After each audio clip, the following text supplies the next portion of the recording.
Learn English through stories E29 PDF.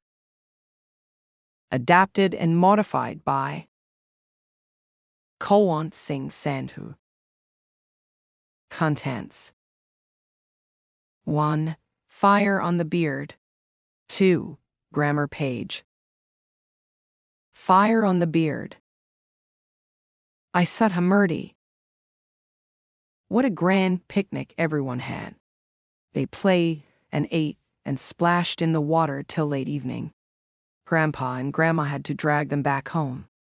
That night the children tumbled into bed and were fast asleep even before Grandma switched off the lights. Quietly, she tucked them in.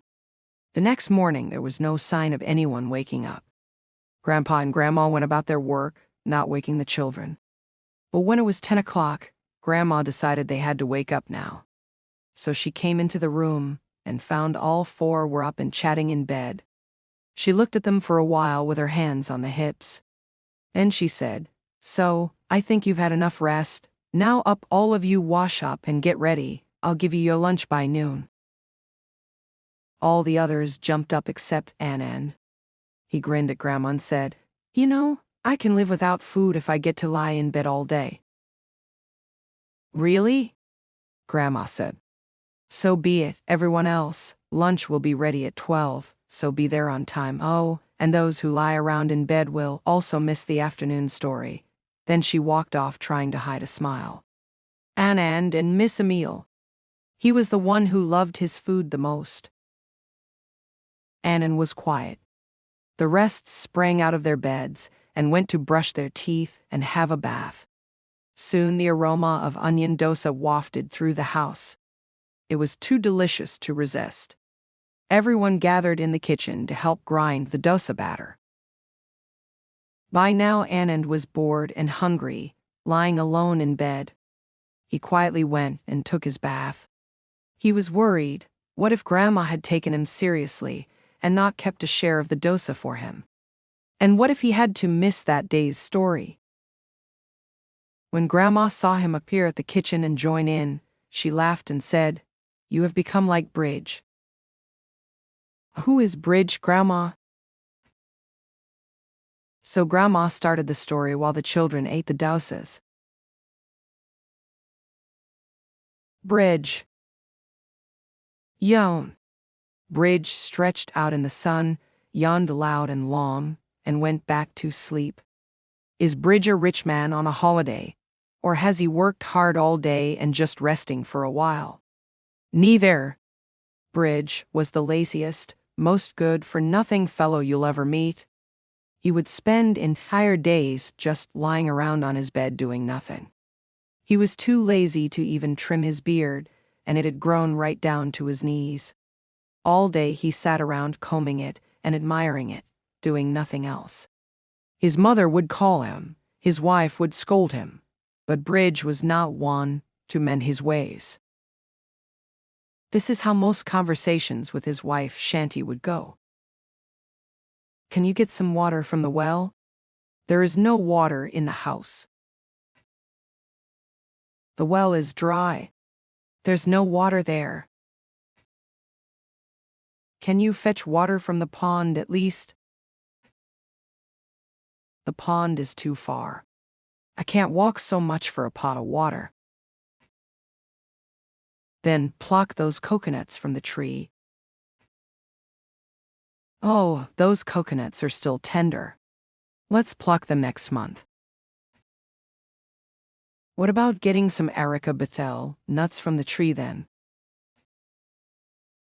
Don't you know, Areca nuts are not good for health? Help me plow the field then. It is too hot. The sun will burn my skin. It's better if you two did not go there. Can you at least look after the house when I am in the field? There is nothing to look after in the house. And so on Bridge would make excuses for not doing any work that was asked of him. Of course, he was never too tired to eat. As soon as his wife would lay out the meal, he would jump out of bed saying, "Oh, you have prepared food for me with such love. It is my duty to eat it. And then he would gobble down all that was given. When evening fell, Bridge would roll out of bed, comb his hair and beard, and set off to meet his gang of friends. Seeing how he managed to get out of doing any work, many others in the village had decided to do the same. All these people had formed a club, the Idlers' Club. They would meet every evening and sit around and talk about all kinds of things. They claimed this way they were improving their general knowledge, but all they were really doing was gossip and boast. Bridge, as the leader of the club, would get to boast the loudest and longest. One day, the topic was who was the laziest of all.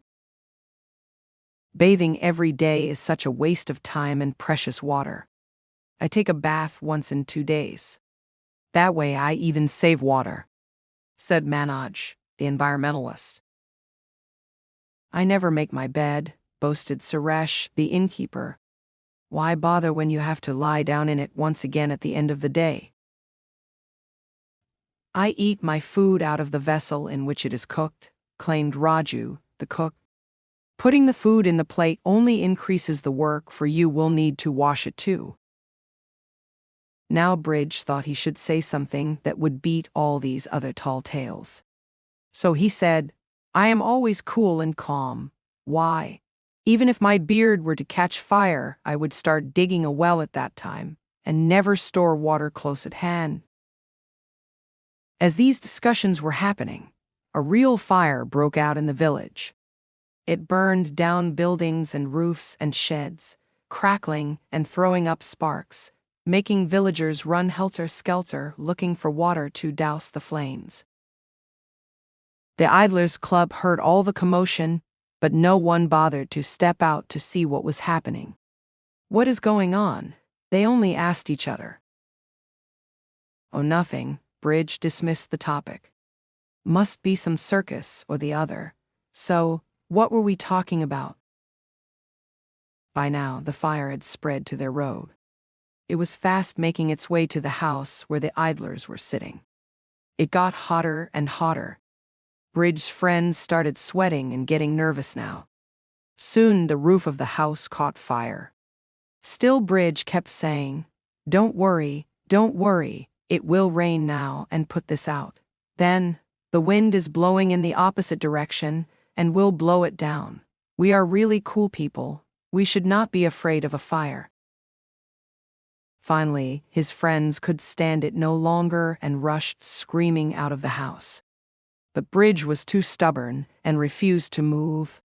Finally, the fire caught up with him and his beard started getting singed, slightly burnt. Now even Bridge was scared. Help, he shouted. Now you can start digging the well, his friend suggested. Oh, get me some water from the pond, Bridge begged. That's too far away, the others shouted from outside. Maybe it will rain, they added. By now the beard was burning away merrily, and all Bridge could do was leap and dance away from the flames. Till suddenly, there were splashes and splashes of water. Someone was emptying cool water on the fire and putting it out.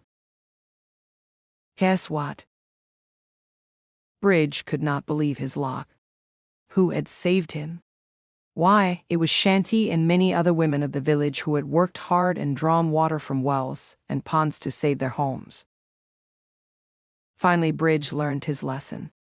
Being lazy and pretending to be cool had certainly not helped him in his hour of need. So he shaved off his half-burned beard, woke up early each morning, and did all that Shanti told him to do, and more. Laziness leads to poverty. Hard work makes you rich. 2. Grammar page.